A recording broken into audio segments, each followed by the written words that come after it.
প্রিয় দর্শক, আসসালামু আলাইকুম। আমার ভিডিওটি যে যেখানে বসে দেখছেন না কেন, সবাইকে আন্তরিক শুভেচ্ছা ও অভিনন্দন। আমি মোহাম্মদ ইমাম হাসান খান, ESK টিভি। আমার চ্যানেলটিকে যারা এখন পর্যন্ত সাবস্ক্রাইব করেন নাই, অবশ্যই চ্যানেলটিকে সাবস্ক্রাইব করবেন এবং কমেন্টে জানাবেন, আর লাইক করবেন, শেয়ার করবেন। তো আজকে আমি দেখাচ্ছি যে কড়াই গাছ সেকশন করতেছি ফার্নিচারের মাল নেওয়ার জন্য। তো আমার ভিডিওটি সম্পূর্ণ দেখবেন।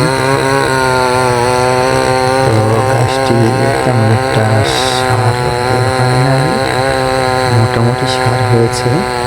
গাছ মোটার অপেক্ষায় গাছ সার একটু কম যেহেতু। তো গোড়ার দিক দিয়ে নিতে হবে সার। ওই সারে মোটামুটি কম, একদম আগা ইট হয়েছে, একদম আগা। আর ওই গোড়ার ওদিকে একটু সার হয়েছে ভালোই। তো ফার্নিচারের জন্য কাটাবো, পুরো সার ডুব নেব।